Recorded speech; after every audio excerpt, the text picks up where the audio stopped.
All right, today's Saturday, January the 27th, 2018, and as you can see here, I'm at work.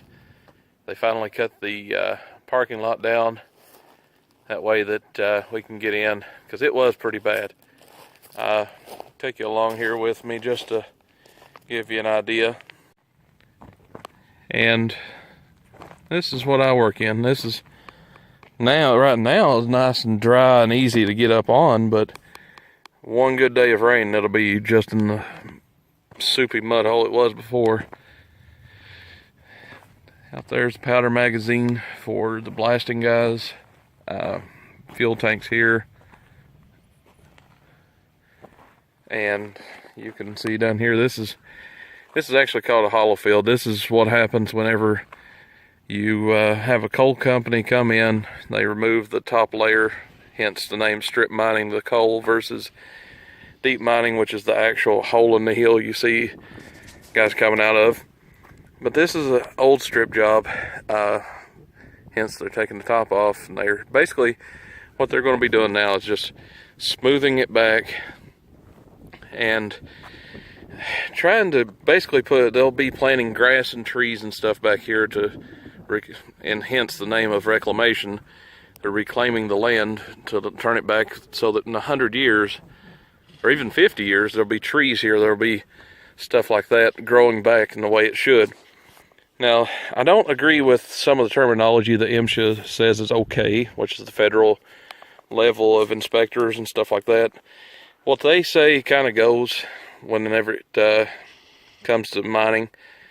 This right here, that you see going through, they say that is a natural like water drain, because what that does is it drains water from up there down here, crosses, goes on down, and there's another one, and there'll be another one there, and that's what all that pile of rock is for. But the problem is it's not natural. Rocks don't form that way in nature. But whatever. I mean, I guess in 100 years, maybe there will be sediment, cover it over and whatever. I mean, you got to remember, mining is in its infancy. I mean, we've gotten very efficient at it to a point, but at the same time, and on the same token, this is 2018. Mining was only industrialized around 1910, so 90 years, we don't know what happens, because at the time that mining started, especially coal mining, there was no reclamation. They would just leave it. Like, this wasn't even what was left. It was stuff like that, where they just kind of smooth it over and call a day to everything, and that was it. Sucked to be you. Then the quote tree huggers came in, which I have no problem with, because I like clean air and I like clean water. And they push for these laws to be enacted so that the coal companies are responsible to come in, smooth it all back down, put grass and trees back, and that way that we're not just scarring the land and leaving it barren. Because this dirt, it's not dirt. I call it moon dust, basically, because you can take silt off of a strip job and it's effectively glue. Like, I have physically been on that hill over there and right here, and both of them are at least a 30-degree angle. Put my truck in neutral and it wouldn't move whenever the mud is out from the rain and snow melting and all that.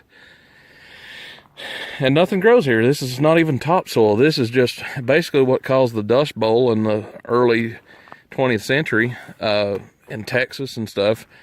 It just basically, the topsoil blew away, and this is what's left. They don't actually bring topsoil back in to replant stuff, but they do put, it's called cerisa. It's actually a type of plant. It's similar to grass. Cattle love it. A lot of people around here have cattle. And to give you a scope of how close the mining impacts houses is, this stuff here on top of this hill, I'm an easy 500 feet up the hill. There are houses right there. I'm looking at least 4 households. Just what you see here. And they're not just getting it from the end of the hollow as it goes down. They're getting it from behind their house. They're getting it from in front of their house. So they're basically, in effect, just kind of going to, at one point, the tops of the hills will erode down to where they live. Now that's, again, why there's laws enacted to help keep erosion from happening. But you can kind of see right here, that's an old scar from being mined in the past 50 years or so. That's just an old road that they used to get up there. You can see up here another one. Or at the very least, it's an old logging road. Just wanted to show the impact of mining on the eastern Kentucky end, because you see the argument from both sides that are from the coal side saying we replant, we reclaim. Then you got the naturalist side that says no, you strip the land of its resources and leave it barren. I'm somewhere in between. Do I like coal? Not really. It's dirty, it's nasty, it's hard work to get it out of the ground, but it burns. It's great for electricity. It's a cheap energy source, but the problem is it's finite. It's not going to last forever. Maybe in 100 million years, we'll have new coal coming available, but by that point, fossil fuels will be probably forgotten at that point if humanity lives that long. If there is aliens up there, they're probably looking at us just shaking their heads and going, geez, these guys are idiots.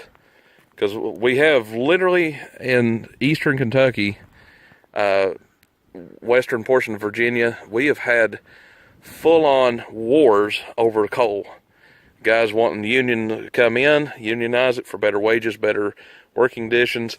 Then you had the guys that they called scabs who just come in and do it for, if the union guys wanted to pay $15 an hour, the scab guys do it for $8 an hour.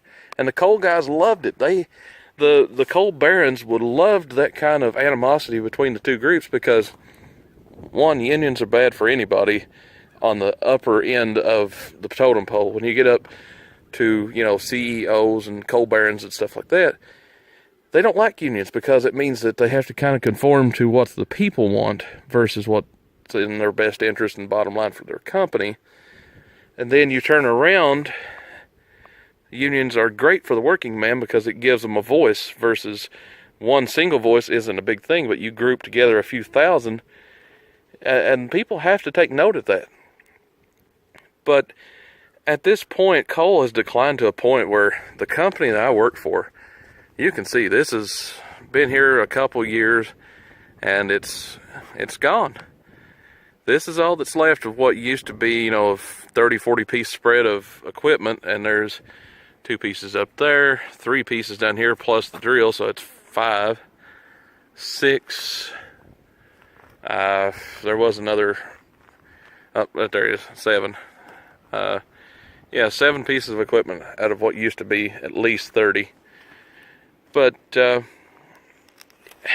guess the point of this today is just kind of let you see how that coal is interacting with Kentucky in both positive and negative lights. These guys right here that live, some of those guys that live right there literally just had to go about right there across the hill and they were at work if they didn't work on this job site itself. So, that's more money in their pocket, less traveling to work, more time with their families. Awesome all around. On the working man's side, for the the naturalists, this is hell. Again, I'm not a fan of how things are, but it's a step. It's a step in the right way. I'm kind of 2 minds when it comes to the whole mountaintop removal versus not doing it. One, I love these hills. These hills are home. I feel protected here. I feel safe. This is views that I've been to other states, and South Carolina is a beautiful state, but they don't have the hills and the foliage here that Eastern Kentucky has. Even Western Kentucky doesn't have this. I've always felt safe nestled in these hills. I feel like that there's just 2 big arms always been around me, sheltering me, and technically that's true. The Appalachian Mountains have always been a very, very harsh terrain to traverse, to move through. It's why that whenever Daniel Boone first came to Kentucky, he came through the Cumberland Pass because it was a little bit lower altitude. The hills weren't quite so steep. And they found a natural pass that allowed them to come through. Because you got to remember, at that time, 1700s, they had, well, foot or horse or mule. That's it. That's all they had to get through. But, you know, fast forward to 300 years, we have ATVs. We have these implements that what took months and months of road work to make a couple miles of road now is, to make a road a couple miles, you can do that in a week now. It's insane how technology has surpassed what we ever thought it could be. But basically, yeah, and it's kind of going back to this whole thing with the channel. I'm wanting to let people in on what it's like to actually live here and to be this close to coal. You know, Kentucky's dirtiest secret slash open secret slash love affair. You know, we know it's killing us slowly. We have Eastern Kentucky specifically and primarily has one of the highest mortality rates due to cancer, specifically lung cancer or other forms of cancers such as digestive system cancers in the world. That's not in the United States, that is the world.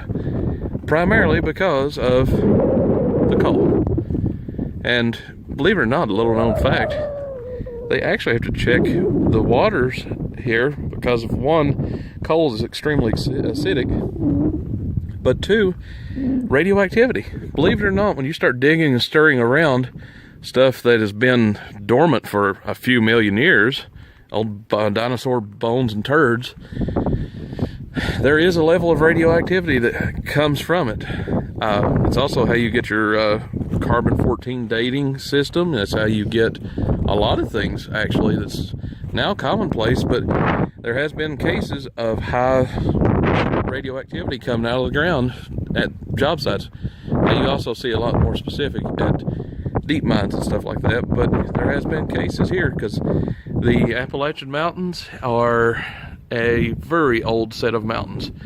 They predate the Rocky Mountains. They're probably the newest set, and they even predate like the Catskill Mountains, the Adirondack Mountains.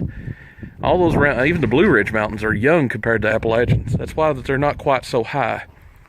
In terms of age, these guys are the great-great-great-grandfather to pretty much every other mountain range in the United States. And it's kind of crazy to think that I live here now, and I'm videoing this and sharing it with people, that there seems to be always have been people right here.